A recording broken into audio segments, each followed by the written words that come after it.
ہمارا جو شیعہ اثنا عشریہ کا عقیدہ ہے، ہم اللہ کو اللہ سمجھ کر پکارتے ہیں، اور اللہ کے بعد اگر کسی سے التماس کرتے ہیں نبی یا امام سے تو ہم ان کو بطور وسیلہ یاد کرتے ہیں، اللہ کی بارگاہ میں ان کو سفارشی بناتے ہیں اپنی حاجات کے پورا ہونے کے لیے۔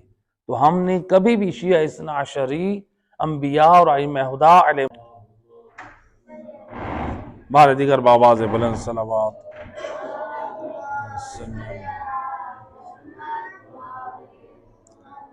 لہٰذا ائمہ ہدی علیہ السلام کو ہم نے کبھی بھی رب سمجھ کے نہیں پکارا، اللہ سمجھ کے نہیں پکارا، ہم اللہ کو اللہ سمجھ کر پکارتے ہیں، اور ائمہ اہل بیت کو اگر کبھی یاد کرتے ہیں تو ان سے التماس کرتے ہیں، ان کو اللہ کی بارگاہ میں سفارشی بناتے ہیں۔ تو یہاں پر آیت اللہ سیستانی سے ایک سوال کیا گیا ہے، اس کو ذکر کیا جائے۔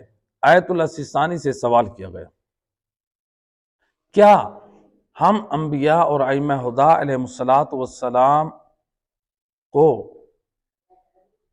واسطہ بنا سکتے ہیں اپنی حاجات کے پورا ہونے میں، اولاد مانگنے میں، رزق مانگنے میں، صحت مانگنے میں، جائیداد، اولاد، اللہ کی نعمتوں کو حاصل کرنے کے لیے ہم ائمہ ہدی علیہ السلام کو واسطہ بنا سکتے ہیں؟ آیت اللہ سیستانی سے سوال ہوا۔ آغا سیستانی سوال کرنے والے سے پوچھتے ہیں، یہ بتاؤ تمہاری مراد کیا ہے؟ ائمہ ہدی علیہ السلام سے یہ جو سوال کرتے ہو وہ کس طرح سے سوال کرنا ہے؟ کیا تمہارا سوال ان سے مانگنا ہے کہ وہ اولاد دیں، وہ روزی دیں، وہ جائیدادیں دیں، وہ صحت دیں، وہ تمہیں عطا کریں، وہی مستقل ہیں، وہی سب کچھ کریں؟ کیا انہی سے مانگنا ہے سب کچھ؟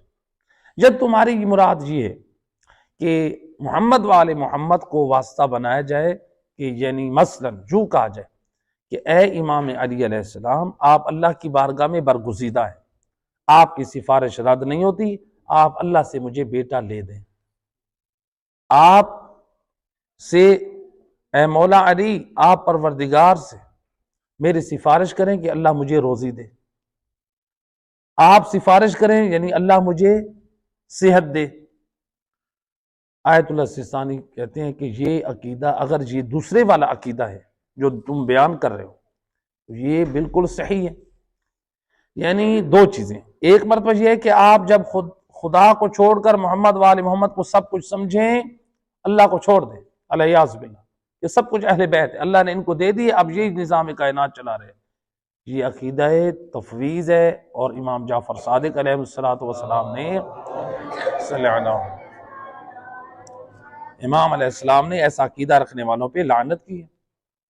جس عقیدے میں آپ محمد والے محمد کو واسطہ بنا رہے ہیں، یعنی آپ یہ کہہ رہے ہیں کہ اے امام حسین ابن علی، آپ کو میں سفارش بنا رہا ہوں، آپ اللہ کی بارگاہ میں التماس کریں، آپ کی دعا رد نہیں ہوتی کہ پروردگار مجھے بیٹا دے، پروردگار مجھے روزی دے، پروردگار مجھے صحت دے۔ تو یقیناً ہم سوال اللہ سے کریں، اور ہم یہ اور مقام ہے، امام علیہ السلام اللہ کی بارگاہ میں ہماری طرف سے سوال کر کے ہمیں کچھ دلوا دیں، یہ اور مقام ہے۔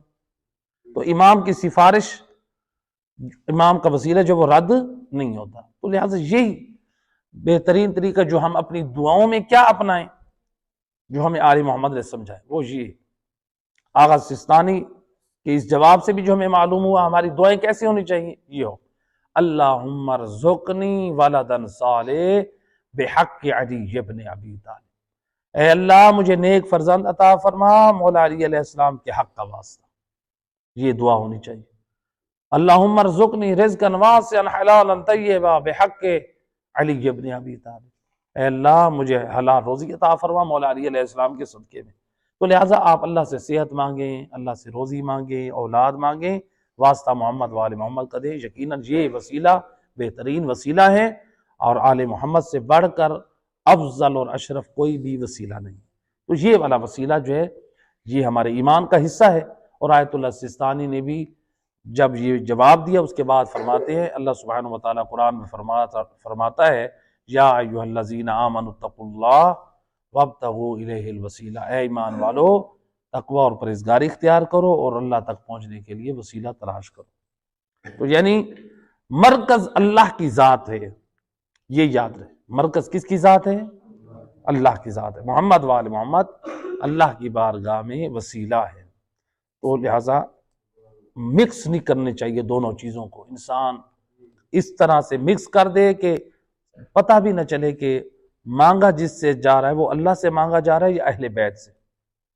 تو لہٰذا بعض لوگ کہتے ہیں ہمارے دل میں یہ ہوتا ہے کہ ہم اللہ سے مانگ رہے ہیں، ہم واسطہ محمد وآل محمد، ہم جو اہل بیت کو پکار رہے ہوتے ہیں ہم اللہ سے پکار رہے ہوتے ہیں، ہم اہل بیت کو صرف کہہ رہے ہوتے ہیں کہ مثلاً آپ ہمیں یہ دیں، ہمیں روزی دیں، ہم فلاح دیں، ہمیں صحت دیں، ہمیں فرزند دیں، ہمیں اولاد دیں۔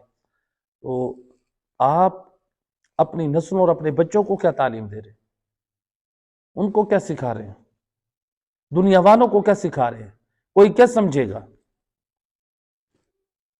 کوئی اور جو ہمارے ان جملوں سے، ہمارے ان طریقوں سے اگر گمراہ ہو جائے، وہ کہے کہ آپ کا یہ عقیدہ توحید صحیح نہیں ہے اور ہمارے اوپر جسارت کرے، تو ہم کیا جواب دیں گے؟ ایک صلوات پڑھ دے محمد و اہل بیت۔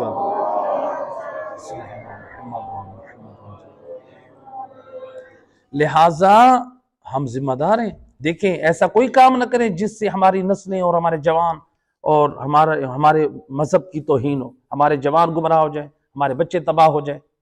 دیکھیں ایک مثال تاریخ میں ملتا ہے کہ حضرت آدم کی وفات کے بعد حضرت شیث کی جو اولاد تھی، انہوں نے حضرت آدم کے بعد کیا سوچا، ہمارے بزرگ تھے، بڑے تھے، وہ فوت ہو گئے، ان کی یاد میں کیا کیا، انہوں نے ان کا مجسمہ بنا لیا۔ اب سارے جو تھے نا اولاد انبیاء ان کی زیارت کے لیے جاتے تھے، ہمارے بزرگ ہیں ان کی تصویر کے پاس جاتے تھے، جمع ہوتے تھے، اور چھوٹے چھوٹے بچے تھے وہ بھی ساتھ ہوتے تھے۔ بعد والی ایک نسل آئی، انہوں نے کہا کہ جو ہمارے بڑے آتے تھے نا وہ یہاں پر ان کو وسیلہ بناتے تھے، وہ وسیلہ بنانے لگے۔ اس کے بعد والی جو نسل آئی انہوں نے کہا نہیں، ہمارے بزرگ آ کے ان کو پوجتے تھے، ان سے سب کچھ مانگتے تھے، یہی سارا کچھ عطا کرنے والے ہیں، یہی رب ہیں، یہی خدا ہے۔ دیکھیں بنانے والوں کا نظریہ کیا تھا؟ زیارت۔ اور آخر میں جو تیسری نسل آئی وہ کیا ہو گئی؟ گمراہ۔ انہوں نے اسی مجسمے کو اللہ بنا لی۔ اس لیے علامہ سید محمد سن طباطبائی صاحب المیزان فرماتے ہیں اس نقطے کو بیان کرنے کے بعد، فرماتے ہیں یاد رکھیں، ہو سکتا ہے کہ آپ کے زمانے میں آپ کی زندگی میں کوئی عمل جائز ہو، لیکن یاد رکھیں ایسا نہ ہو آپ کی دوسری یا تیسری یا بعد والی نسل آپ کے کسی عمل سے گمراہی کی طرف چلی جائے، بے دینی کی طرف چلی جائے، بدعات و خرافات کی طرف چلی جائے، فاسد عقائد کی طرف چلی جائے، قیامت والے دن آپ کو جواب دینا پڑے گا، کیونکہ آپ نے ایسی چیز کی جو ہے بنیاد رکھ دی، آپ نے ایسی چیز ایجاد کر دی۔ لہٰذا کوئی ایسا کام نہ کریں ہم کہیں کہ ہم عقیدت اور محبت کی وجہ سے ہم یہ کام کر رہے ہیں، لہٰذا یہ جائز ہے، میں اور آپ اپنے لیے جائز ہونے کی دلیل بنائیں تو ہمارے پاس یا قرآن سے ہونی چاہیے دلیل یا 14 معصومین کے فرامین سے ہونی چاہیے۔ جس کے پاس نہ قرآن ہے نہ معصومین کا فرمان ہے وہ اپنی دلیل اپنے پاس رکھے۔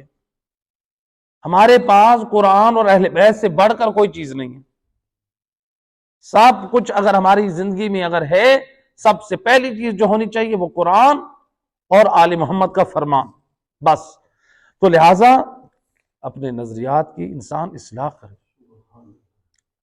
چھوٹی سی ہمارے تکلیف ہو، ہم پریشان رہتے ہیں، حکیم کے پاس جاتے ہیں، ڈاکٹروں کے پاس جاتے ہیں، ہماری اس بیماری کا علاج کرے، اتنے عرصے سے یہ بیماری ہے، پریشان کیے ہوئے ہیں جی، کتنے عرصے سے ہم رہ رہے ہیں، اگر کوئی بات سن لیتے ہیں علماء سے، کہتے ہمیں نہیں لگتی، ہم کہتے ہیں یہ دیکھیں یہ علماء، ہمیں وہ نہیں لگتی ہے، وہ نئی نہیں ہے، اصل میں ہم نے سنی پہلی مرتبہ ہوتی ہے۔ علماء سے سنتے نہیں ہیں، قرآن پڑھتے نہیں ہیں، آل محمد کے فرامین پڑھتے نہیں ہیں، ہمیں کیسے بات پتہ چلے؟ بات ہمیں تب نہیں لگے گی، اس کا مطلب ہے ہم اس بات سے لا علم ہے۔ بو علی سینا نہیں، ابن سینا ایک بہت بڑے عالم تھے، بہت بڑے اپنے زمانے کے عالم تھے، بچپن سے ہی علم اور فہم اور فراست رکھتے تھے۔ جب چھوٹے تھے، ابھی بالغ نہیں ہوئے تھے، تو وہ استاد بن گئے تھے، بڑے بڑے علماء کو پڑھاتے تھے۔ ابن سینا، تو اب دیکھیں اتنے بڑے استاد ہونے کے باوجود جب وہ اپنے علمی مسائل کو حل کرتے تھے نا، تو کیا کہتے تھے؟ کہتے تھے آج مجھے معلوم ہوا ہے کہ میں اس بات سے بھی جاہل تھا، اور پھر اللہ کا شکر ادا کرتے تھے۔ وہ کہتے تھے مجھے آج پتہ چلا میں اس چیز سے جاہل تھا، پتہ نہیں اور کتنی باتیں جس سے میں جاہل ہوں گا۔